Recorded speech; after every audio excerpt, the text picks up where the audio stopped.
महत्वपूर्ण topic 12th class का rabies या हाइड्रोफोबिया को पढ़ने, सीखने या समझने का प्रयास करेंगे। सबसे पहले प्रश्न उठता है कि रैबिज या हाइड्रोफोबिया क्या है। जैसा कि आप जानते हैं कि रैबिज या हाइड्रोफोबिया एक प्रकार के विषाणु जनित रोग है जो रैबिज के विषाणु से संक्रमित पागल कुत्ते, बंदर, लोमड़ी इत्यादि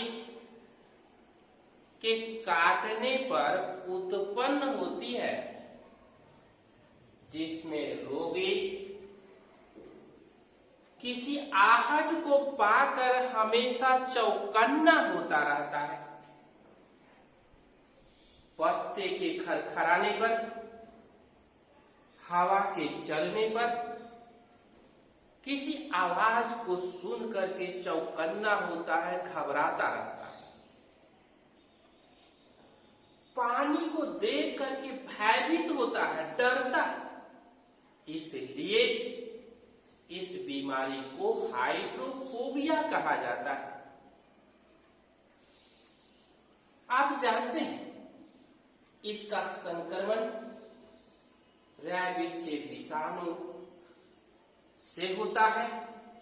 जब कुत्ता, बंदर या अन्य जीव मनुष्य को काटता है तो लार के द्वारा रैबिज के विषाणु को रोगी के शरीर के अंदर पहुंचा देता है। तब हम बात करते हैं इस रोग के इंक्यूबेशन पीरियड, संक्रमण काल की बात करते हैं। आप जानते हैं कि रैबिज का विषाणु जब कुत्ते के काटने पर, बंदर के काटने पर लार के द्वारा मनुष्य के रक्त में पहुंच जाता, अर्थात मनुष्य संक्रमित हो जाता है, तो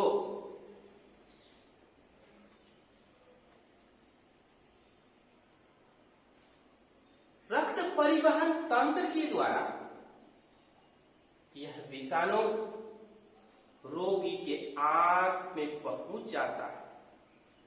रोगी के आंत में यह विषाणु लगभग 3 महीने से 6 महीने तक इंक्यूबेशन पीरियड में रहता है और प्रजनन करके अपनी संख्या में वृद्धि करता रहता है। संक्रमण काल के उपरांत आंत की तंत्रिका तंत्र से होते हुए जब यह विषाणु स्पाइनल कॉर्ड और दिमाग की तंत्रिका तंत्र में पहुंच जाता है, तब रोगी के शरीर में रोग के लक्षण प्रकट होने लगते हैं। अब हम इसके लक्षण की बात करते हैं। रोगी किसी आहट को पाकर के चौकन्ना होता रहता है, घबराता है, हवा के चलने, पत्ते के खरखराने पर चौकन्ना होता है, पानी को देख करके डरता है, भयभीत होता है, घबराता है, पानी से दूर भागने का प्रयास करता है।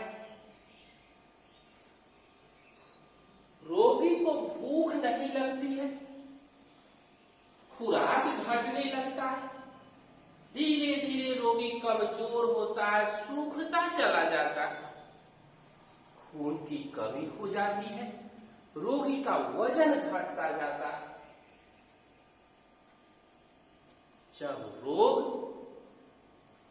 गंभीर अवस्था में पहुंचता है, संक्रमण बहुत बढ़ जाता है, तो रोगी का मानसिक संतुलन, दिमागी संतुलन बिगड़ने लगता है और रोगी का व्यवहार पागल कुत्ते की तरह हो जाता है।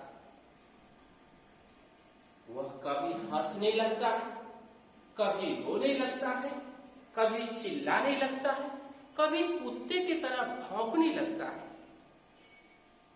अगर कोई व्यक्ति रोगी के संपर्क में आता है, करीब में आता है, तो वह रोगी कुत्ते की तरह उसको काटने का प्रयास करता है।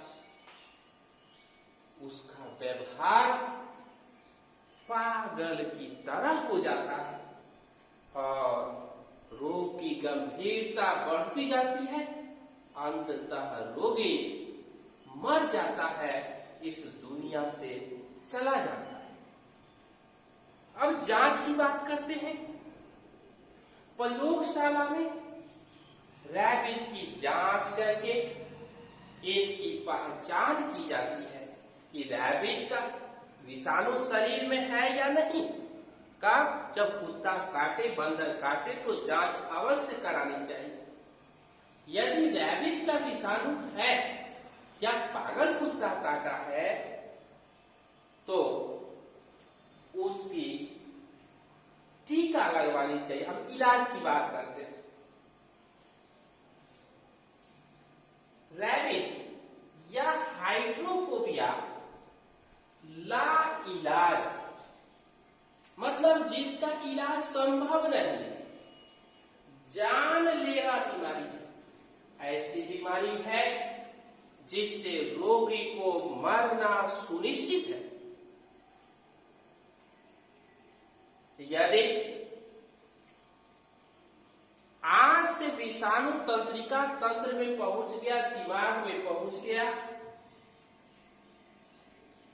स्पाइनल कॉर्ड में पहुंच गया, उसको संक्रमित कर दिया और लक्षण प्रकट हो रहे हैं, तब किसी भी परिस्थिति में उसको बचाना या इलाज करना संभव नहीं है।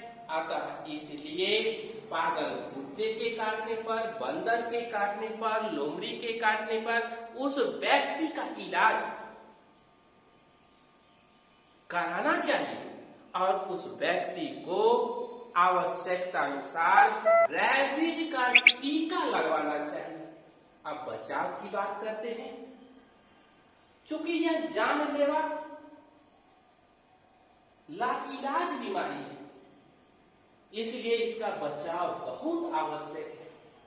मनुष्य को पागल कुत्ते, बंदर, लोमड़ी इत्यादि जंतुओं को तंग नहीं करना चाहिए और इसके संपर्क से, इसके करीब आने से हमेशा दूर रहने का प्रयास करना चाहिए। पागल कुत्ते के काटने पर, बंदर के काटने पर, लोमड़ी के काटने पर इसका इलाज यथाशीघ्र कराना चाहिए और रैबिज का टीका अवश्य लगवाना चाहिए। तभी हम इससे बच सकते हैं, अपनी जान को बचा